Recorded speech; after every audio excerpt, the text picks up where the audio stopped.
Hello friends, welcome to secret of சமையல். இன்றைக்கி நம்மளோட சேனலில் நாம் பார்க்க போகிறது இந்த சூப்பரான ஒரு பாகிஸ்தானி ஸ்டைலில் ஒரு சிக்கன் கிரேவி தான் நம்ம பார்க்க போகிறோம். கொஞ்சம் சிக்கன் இருந்தால் போதும், இந்த சூப்பரான கிரேவி 2 பேத்துக்கு அழகாக செஞ்சிடலாம். நான் இன்றைக்கி வெறும் 100 கிராம் சிக்கன் யூஸ் பண்ணி இந்த சூப்பரான பாகிஸ்தானி டிக்கா மசாலா செய்ய போகிறேன். சரி வாங்கடியில் இப்போ நம்ம வீடியோக்குள்ளே போயிடலாம். இந்த செம்ம டேஸ்டியான பாகிஸ்தானி சிக்கன் டிக்கா மசாலா எப்படி செய்யலாம் அப்படின்னு பார்க்கலாம் வாங்க. ஒரு மிக்சி ஜார் எடுத்துக்கோங்க. இதில் வந்து நம்ம 2 நல்ல பழுத்த தக்காளியை இதில் வெட்டி போட்டுக்கலாம். ரஃபாக சாப் பண்ணி போட்டுக்கோங்க. இந்த டிப்பை வெட்டிடுங்க, இது வந்து சம்டைம்ஸ் அரைப்படாமல் இருக்கும். இது கூடவே ஒரு 10 முந்திரி பருப்பு எடுத்து வச்சுருக்கிறேன், அதையும் இதோடு சேர்த்து இதை நல்லா பேஸ்ட்டாக அரைச்சி எடுத்துகிட்டு வந்துடலாம். இது மாதிரி நல்லா அரைச்சாச்சு. இப்போ இது இருக்கட்டும். ஒரு பேன் அடுப்பில் வச்சுருக்கிறேன். இதில் வந்துட்டு ஒரு 2 டீஸ்பூன் அளவுக்கு நெய் விட்டுக்கலாம். நெய் இல்லைனா வெண்ணெய் எது வேணால் நீங்கள் சேர்த்திக்கலாம். இதில் ஒரு டேபிள் ஸ்பூன் அளவுக்கு கடலை மாவு சேர்த்திக்கோங்க. கடலை மாவை இந்த நெய்யில் நல்லா வறுத்துக்கணும். ஃப்ளேமை வந்துட்டு மீடியமில் வச்சுக்கோங்க. கடலை மாவோட பச்சை வாசனை போக இதை வந்துட்டு நல்லா வறுத்துக்கலாம். ஒரு நிமிஷம் இதை வந்து மீடியம் ஃப்ளேமில் வச்சுட்டு இந்த மாதிரி வறுத்துக்கோங்க. கடலை மாவு லேசாக வறுபட்டுச்சு. இப்போ இந்த ஸ்டேஜில் 1 டீஸ்பூன் அளவுக்கு நல்லா ஹீப்டு டீஸ்பூனாக காஷ்மீர் சில்லி பவுடர் சேர்த்திக்கோங்க. இதையும் சேர்த்து இதோட ஒரு வறுத்து நம்ம அடுப்பு ஆஃப் பண்ணிடலாம். இந்த அடுப்பு ஆஃப் பண்ணிடலாம். ரெண்டுமே நல்லா வறுபட்டுருச்சு. ஒரு பவுல் எடுத்துக்கோங்க. இதில் வந்துட்டு நல்லா ஒரு கரண்டி அளவுக்கு திக்கான தயிர் சேர்த்திக்கலாம். ஃப்ரெஷ்ஷாக இருக்கணும், திக்காகவும் இருக்கணும். நம்ம வறுத்தம்ல இந்த கடலை மாவும் மிளகா பொடியும் போட்டு அதையும் இதில் சேர்த்திக்கலாம். நம்ம வறுத்த பேன்லேயே கொஞ்சமாக தண்ணி சேர்த்து இந்த நல்லா அந்த பேனில் ஒட்டிட்டு இருக்கிறதையெல்லாம் கரைச்சி விட்டு அதையும் இதோடு சேர்த்திக்கோங்க. சும்மா கொஞ்சமாக தண்ணி, ரொம்ப தண்ணி விட்டுற வேண்டாம். ஒரு 1/2 டீஸ்பூன் மல்லித்தூள் சேர்த்திக்கோங்க. 1/2 டீஸ்பூன் மஞ்சள் தூள். சிக்கனுக்கு தேவையான அளவுக்கு மட்டும் உப்பு சேர்த்திக்கலாம். நாம் இன்றைக்கி ஒரு 100 கிராம் அளவு தான் சிக்கன் எடுத்துருக்குறோம். அதுக்கு தேவையான அளவு மட்டும் உப்பு சேர்த்திக்கலாம். இது கூடவே இந்த மாதிரி ஒரு விரலில் 2 பிஞ்ச் அளவு எடுத்துக்கோங்க. கசூரி மேத்தி, காஞ்ச வெந்தய இலை, அதையும் இதோடு சேர்த்திக்கலாம் கொஞ்சமாக. இப்போ இதை வந்துட்டு நல்லா மிக்ஸ் பண்ணி விட்டுருங்க. இந்த தயிரோடு சேர்த்தி ஒரு பேஸ்ட் மாதிரி. இப்போ இந்த மாதிரி நல்லா கலந்து விட்டுட்டு நம்ம வந்துட்டு சிக்கன் வந்து போன்லெஸ் எடுத்து வச்சுருக்கிறேன். பிரெஸ்ட் பீசஸ்ஸு இந்த மாதிரி கொஞ்சம் சின்ன பீசஸாக வெட்டி வச்சுருக்கிறேன். இப்போ இந்த சிக்கனை இதோடு சேர்த்திக்கலாம். இது வந்துட்டு ஒரு 100 கிராம் அளவு சிக்கன். கொஞ்சமாக சிக்கன் இருந்தாலும் 2 பேர் தாராளமாக சாப்பிட்ற அளவுக்கு இந்த கிரேவி வரும். இப்போ இதையும் இதோடு சேர்த்து நல்லா மிக்ஸ் பண்ணி விட்டுருங்க.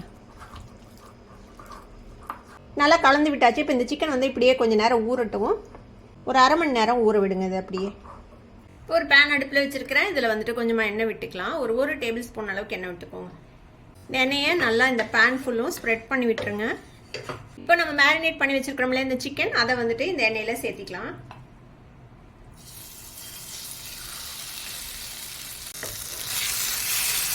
ஃப்ளேமை வந்து மீடியமில் வச்சுக்கோங்க. இந்த சிக்கனை வந்துட்டு நல்லா இந்த மாதிரி பிரித்து விட்டுடலாம். இது வந்து ஒரு 1/2 குக் ஆகிற அளவுக்கு நம்ம இந்த எண்ணெயில் வதக்கிக்க போகிறோம்.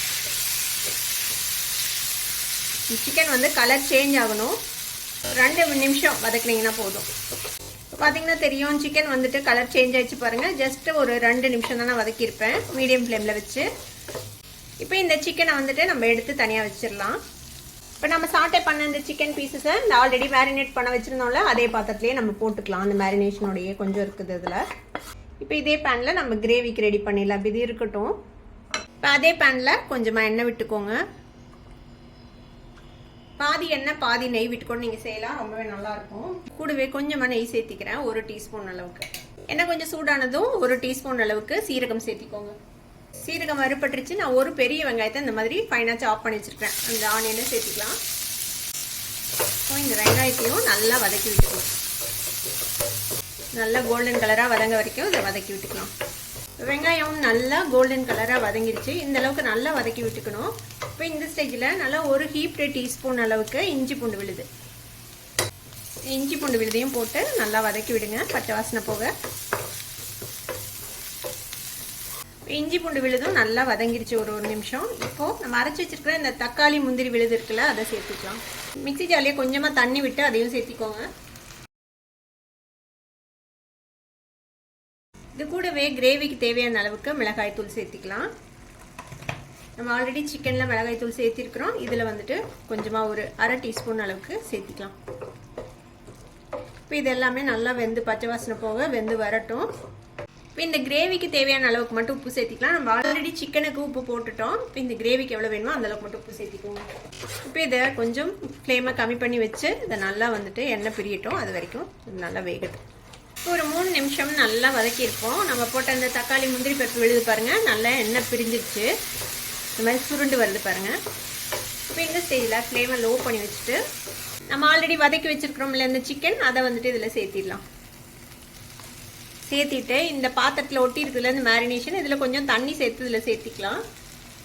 இந்த பாத்திரத்துலேயே தண்ணி விட்டு அதையும் இதில் விட்டுடலாம். ஒரு 1/2 கப் அளவுக்கு தண்ணி சேர்த்திருக்கிறேன். இதில் முந்திரி பருப்பு இருக்குது, அப்புறம் நம்ம கடலை மாவு சேர்த்திருக்கிறோம். அது எல்லாமே சேர்ந்து ஒரு க்ரீமி டெக்ஸ்சர் கிடைக்கும். அதனால தண்ணி வந்துட்டு ஓரளவுக்கு சேர்த்திக்கலாம். இந்த சிக்கன் இன்னும் கொஞ்சம் வேகணும். இதை வந்துட்டு நல்லா கலந்து விட்டுருங்க. நல்லா கலந்து விட்டாச்சு. இப்போ இதில் ஒரு 1/4 டீஸ்பூன் அளவுக்கு கரம் மசாலா பொடி சேர்த்திக்கலாம். கூடவே ஒரு 4 மிளகாவை இந்த மாதிரி கீறி விட்டு சேர்த்துக்கோங்க. நடுவில் ஒரு கீரல் போட்டிருக்கேன். இப்போ இதையும் ஒரு மிக்ஸ் பண்ணி விட்டு நம்ம மூடி போட்டு ஒரு 5 நிமிஷம் இதை வந்துட்டு இப்படியே வேக விட போகிறோம். சிக்கன் பீசஸ் குட்டி குட்டியாக தான் இருக்குது. ஆல்ரெடி இது கிட்டத்தட்ட முக்கால்வாசி குக் ஆயிடுச்சு. இது சீக்கிரமே குக் ஆயிரும். ஓவர் குக் பண்ணிங்கன்னா இது வந்து ரப்பர் மாதிரி ஆகிடும். நம்ம இன்றைக்கி எடுத்துருக்கிறது எல்லாமே பிரெஸ்ட் பீஸு, அதனால் கரெக்டாக குக் பண்ணி எடுத்திங்கன்னா தான் சாஃப்டாக இருக்கும் சிக்கன். இப்போ இதை மூடி போட்டு நம்ம ஒரு 5 நிமிஷம் லோ ஃப்ளேமில் அப்படியே வேக விடலாம். ஒரு 5 நிமிஷம் ஆச்சு. நம்ம சிக்கன் போட்டு வச்சு இடையில நான் வந்துட்டு கிளறி விட்டேன். அப்படியே விட்டிங்கன்னா கீழே பிடிச்சிக்கும். ஓப்பன் பண்ணி பார்ப்போம். பாருங்க, சூப்பராக நம்ம எண்ணெய் பிரிஞ்சு அருமையான ஒரு டெக்ஸ்சரில் நம்மளோட பாகிஸ்தானி டிக்கா மசாலா ரெடி ஆகிடுச்சு. ஜஸ்ட் ஒரு 100 கிராம் சிக்கனில் நீங்கள் இந்த அளவுக்கு கிரேவி செய்ய முடியும். சிக்கனும் கம்மியாக இருக்கிற மாதிரியே தெரியாது, நிறைய இருக்கிற மாதிரி தான் இருக்கும். 2 பேர் தாராளமாக சாப்பிடலாம் இந்த அளவு குவான்டிட்டியை. சிக்கனும் நல்லா வெந்திருக்கும். கடைசியாக நம்ம வந்து கொஞ்சமாக கொத்தமல்லி தூவி விட்டுலாம். அவ்வளோதான், ஜஸ்ட் ஒரு மிக்ஸ் கொடுத்து ஆஃப் பண்ணிடலாம். நம்மளோட பாருங்கள் நல்ல க்ரீமியான ஒரு கிரேவி சூப்பராக ரெடி ஆகிடுச்சு. சிக்கனும் சூப்பர் சாஃப்டாக வெந்திருக்கும் இந்நேரத்துக்கு. இதுக்கு மேலே அதிகமாக குக் பண்ணக்கூடாது. ஜஸ்ட் ஒரு 5 மினிட்ஸ் தான். நம்மளோட சூப்பரான ரெஸ்டாரண்ட் ஸ்டைலில் ஒரு கிரேவி ரெடி ஆகிடுச்சு. அடுப்பு ஆஃப் பண்ணிடலாம். நம்ம இப்போ நம்மளோட super tasty Pakistani chicken tikka masala இப்போ ரெடி ஆகிடுச்சு. இது வந்து ரோட்டி, நான், சப்பாத்தி அது கூட எல்லாம் ரொம்ப டேஸ்டியாக இருக்கும். நல்லா உதிரியாக வேக வச்சா பாஸ்மதி ரைஸ் கூடவும் அது ரொம்பவே நல்லாயிருக்கும். கண்டிப்பாக ட்ரை பண்ணி பாருங்கள். ட்ரை பண்ணி பார்த்துட்டு எப்படி இருந்தது அப்படின்னு எனக்கு கமெண்ட்ஸில் ஃபீட்பேக் கொடுங்க. இந்த வீடியோ உங்களுக்கு பிடிச்சிருந்ததுன்னா சப்ஸ்கிரைப் பண்ணுங்கள். பக்கத்தில் இருக்கிற பெல் ஐகானை கிளிக் பண்ணுங்கள். அப்போ தான் ஃபியூச்சர் நோட்டிஃபிகேஷன்ஸ் உங்களுக்கு உடனே வந்து சேரும். லைக் பண்ணுங்கள், ஷேர் பண்ணுங்கள். தேங்க்யூ ஃபார் வாட்சிங் this video viewers. Bye bye.